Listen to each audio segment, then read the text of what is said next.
The Cat and the Mouse in Partnership. A cat had made acquaintance with a mouse and had spoken so much of the great love and friendship she felt for her that at last the mouse consented to live in the same house with her and to go shares in the housekeeping. "But we must provide for the winter, or else we shall suffer hunger," said the cat. "You little mouse cannot venture everywhere in case you run at last into a trap." This good counsel was followed, and a little pot of fat was bought, but they did not know where to put it.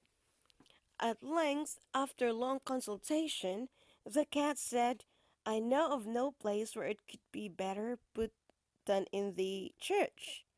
No one will trouble to take it away from there. We will hide it in a corner, and we won't touch it till we are in want." So the little pot was placed in safety. But it was not long before the cat had a great longing for it, and said to the mouse, "I wanted to tell you, little mouse, that my cousin has a little son, white with brown spots, and she wants me to be godmother to it. Let me go out today, and do you take care of the house alone?" "Yes, go certainly," replied the mouse, "and when you eat anything good, think of me. I should very much like a drop of the red christening wine." But it was all untrue.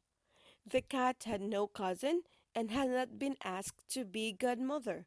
She went straight to the church, slunk to the little pot of fat, began to lick it, and licked the top off. Then she took a walk on the roofs of the town, looked at the view, stretched herself out in the sun, and licked her lips whenever she thought of the little pot of fat. As soon as it was evening, she went home again. "Ah, here you are again," said the mouse. "You must certainly have had an enjoyable day." "It went off very well," answered the cat. "What was the child's name?" asked the mouse. "Top off," said the cat dryly. "Top off," echoed the mouse. "It is indeed a wonderful and curious name. Is it in your family?" "What is there odd about it?" said the cat. "It is not worse than bread thief, as your godchild is called." Not long after this another great longing came over the cat. She said to the mouse, "You must again be kind enough to look after the house alone, for I have been asked a second time to stand godmother.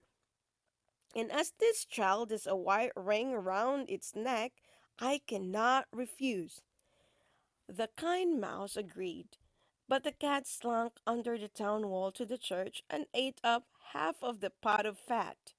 "Nothing tastes better," said she, "than what one eats by oneself," and she was very much pleased with her day's work. When she came home, the mouse asked, "What was this child called?" "Half gone," answered the cat. "Half gone! What a name! I have never heard it in my life. I don't believe it is in the calendar." Soon the cat's mouth began to water once more after her licking business.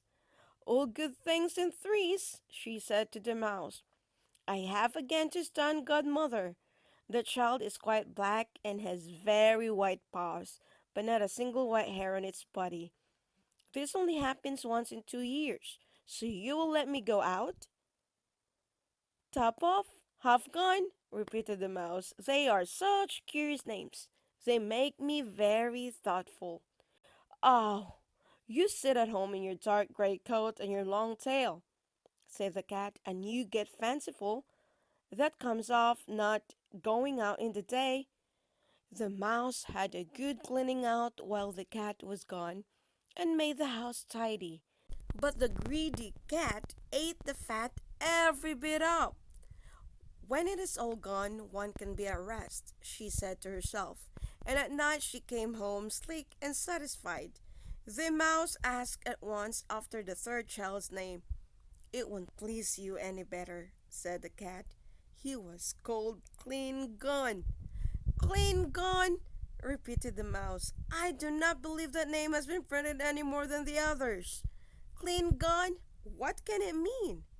She shook her head, curled herself up, and went to sleep.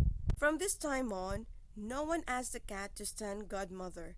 But when the winter came and there was nothing to be got outside, the mouse remembered their provision and said, "Come, cat, we will go to our pot of fat which we have stored away. It will taste very good."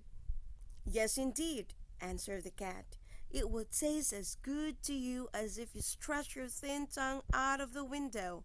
They started off, and when they reached it, they found the pot in its place, but quite empty. "Oh," said the mouse, "now I know what has happened. It has all come out. You are a true friend to me. You have eaten it all when you stood godmother. First the top off, half of it gone, then—" "Will you be quiet?" screamed the cat.